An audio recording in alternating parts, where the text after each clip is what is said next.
Somebody drops you in the middle of the forest. No phone, no map, no compass, no road, no trail, no sign. Get home.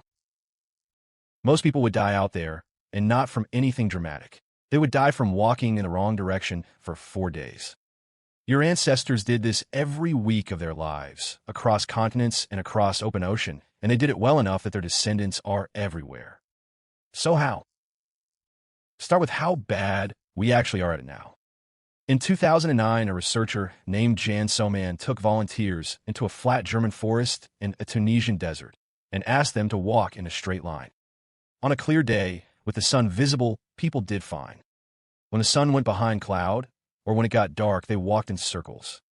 Not big drifting arcs, actual loops, sometimes only 20 meters across, crossing their own path again and again without noticing. Blindfold a person and they will start circling within seconds. There is no internal compass. There never was one. So whatever ancient people were doing, they were not doing it with a mystical sense of direction. They were doing it with information and with training. And the first thing to understand is the sheer scale of what they pulled off.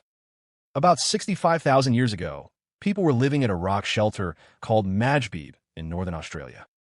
That date comes from work led by Chris Clarkson, and it matters because of how you get to Australia. You cannot walk. Even at the lowest sea levels of the Ice Age, when Australia and New Guinea were a single landmass and Southeast Asia had grown enormously, there was still open water in between. Every plausible route requires crossing sea. On some legs, tens of kilometers of it. On some reconstructions, close to 100. And here is the part that should stop you. On at least one of those crossings, when you push off from the beach, you cannot see where you're going. There is no land on the horizon. There is water and a decision to keep going anyway. 65,000 years ago, somebody made that decision deliberately in a boat we have never found, and they were right. So what on earth could tell you there is land out there? Quite a lot, if you know how to read it. Clouds stack up and sit still over an island because the island heats the air underneath them. A stationary cloud in a moving sky is a place. The underside of a cloud, sitting over a shallow lagoon, picks up a faint green tint from the water below it. Land birds fly out to fish in the morning and come back at dusk. Follow the evening flight, and you are following an animal that knows exactly where its nest is. Ocean swell bends around an island and leaves an interference pattern on the far side, and you can feel that pattern in the hull of a boat. Drifting wood, floating leaves, a change in the color of the water, a smell carried on the wind. The horizon is not the edge of your information. It is only the edge of your eyesight. And we know the system works because it was still alive in the 20th century. In 1976, a voyaging canoe called Hokule'a sailed from Hawaii to Tahiti, roughly 4,000 kilometers, with no compass, no charts, no sextant, and no instruments of any kind. The navigator was Mau Pialug from the tiny island of Satawal in Micronesia, one of the last people fully trained in the traditional system. He found Tahiti. What he was using is usually called a star compass. Stars rise at a fixed point on the horizon and set at a fixed point opposite, night after night, year after year. So the horizon becomes a dial, divided into named houses, and you hold your course by steering at whichever star is currently sitting in the right house. When that star climbs too high to be useful, you switch to the next star that rises in the same place behind it. A star path is a memorized sequence for one specific voyage between two specific islands. In daylight, you steer by the sun, and in the gap between sunset and the appearance of the stars by the direction of the swell, which is far steadier than the wind. And then there is a further technique called Etak, which is genuinely strange to a modern mind. In the traditional model, the canoe is treated as standing still, and the islands move past it. The navigator holds a third reference island in his head, off to one side, usually out of sight, and tracks it sliding backwards past the star houses. They give him a running estimate of how far through the voyage he is. It is a mental instrument, not a metaphor, not mysticism, a working position tracking system with no hardware at all. But you do not need an ocean to see this. Look at an ant. The desert ant Cataglyphus runs 100 meters or more across bare salt pan, hunting for food, in loops and zigzags, and the moment it finds something, it turns and runs home. Not back along its own path. Straight. Directly. In 2006, Matthias Wittlinger, Rudiger Weiner, and Harold Wolf worked out how. They let ants walk out to a feeder, then caught them and altered their legs. Some ants had stilts glued on. Others had their legs trimmed shorter. The ants on stilts overshot home. The ants on stumps stopped short of it. They had been counting their steps. That is dead reckoning. Track your direction, track your distance, and integrate. Keep a running arrow pointing back to where you started. Humans do this too, just badly. It is called path integration, and it is why you can get out of a dark room you walked into. But our error piles up fast, which is precisely what Souman's circling walkers were demonstrating. So people did what people always do. They offloaded the problem. Not onto a device, onto the landscape, and onto language. In Aboriginal Australia, there are routes across country that are recorded in song.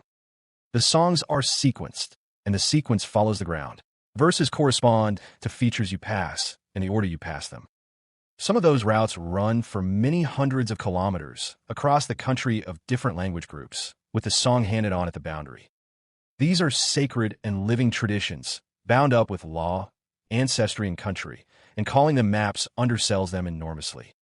But among many other things, they do the work a map does. A song is a route you can carry with no object at all, teach to a child, and error check, because a song remembered wrongly stops scanning. And a route stored inside a group of people cannot be lost, soaked, or dropped. In the Arctic, the same problem gets a completely different answer. On sea ice and a whiteout, there are no landmarks whatsoever. No tree, no hill, and often no visible horizon. So Inuit travelers navigate by snowdrifts. Prevailing winds carve the snow into long ridges with a consistent shape and a consistent direction, called wallurate, from the word for tongue. The pointed end forms into the wind. So a drift is a fixed bearing, lying on the ground, that stays there long after the wind is gone. You can read your heading off the snow with your feet in the dark. Claudio Oporta and others have mapped Inuit trail networks connecting settlements across enormous distances, staying stable across generations. The trails are not marked. They are known. So did anybody actually draw anything? Yes, though, it is rare and is argued about. In a cave called Abont in northern Spain, a team led by Pilar Utrilla excavated a small engraved stone slab, roughly 13,500 years old. Scratched into it are lines that appear to match the landscape outside. A mountain in the right position, watercourses, and what may be animals marked where you would find them. If that reading holds, it is one of the oldest landscape maps we have. And notice what it is for. It is not a map of the world. It is a map of hunting country. That is what almost every early map turns out to be. Not geography, instructions. Because the real question was never where am I on the planet. It was where's the water in August, where does the herd cross, whose country is this side of the river, and how do I get back before dark? Now here's the thing that ties all of it together, and it is not a technique. Every one of these systems takes years to learn, and none of them can be invented alone. A star path is useless unless somebody who has sailed it teaches it to you. A songline exists only if it is sung, and only if it is sung correctly. A snowdrift is only a compass if somebody explained the wind to you first. Knowing the land is not a skill an individual acquires. It is a body of knowledge a group maintains, and it can die in a single generation if it is not handed over. Which is why the oldest navigation technology is not the canoe, and it is not the star compass. It is the elder and the fact that the young sit down and listen. And that brings us to the uncomfortable ending. In the year 2000, Eleanor Maguire scanned the brains of London taxi drivers who spend years memorizing 25,000 streets before they are allowed to work. The rear part of their hippocampus, a region heavily involved in spatial memory, was measurably larger than in people who did not do that job, and it grew with years on the road. The map is a physical thing inside your head, and it responds to use. More recent work, including studies from Veronique Bobot and colleagues, finds that heavier lifetime use of turn-by-turn navigation goes along with weaker spatial memory. That is a correlation rather than a verdict, and there are obvious other explanations. But the mechanism is not mysterious. You get what you practice. We did not lose the ability to find our way. We handed it to a satellite. And in almost every practical sense, that is a good trade. A device that always knows where you are has saved an enormous number of lives. But it is worth being clear about what the exchange actually was. For most of human history, the map was a relationship. It was the shape of a coastline held in somebody's memory, checked against somebody else's memory, corrected over a fire, and taught to a child who would need it in 30 years. It lived in stories, in songs, in the names of places, and in the particular way an old person says, not that way, the other way, past the second creek. Nobody could hold all of it. Everybody held some of it.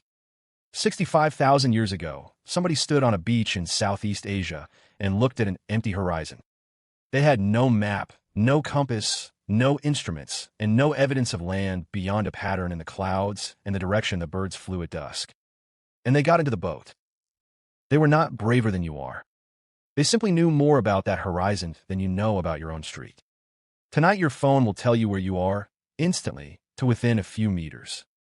It is genuinely one of the great achievements of our species. It is also the first time in that entire story that finding your way home has not required another human being. Ask somebody old where something is. Just once. See what happens.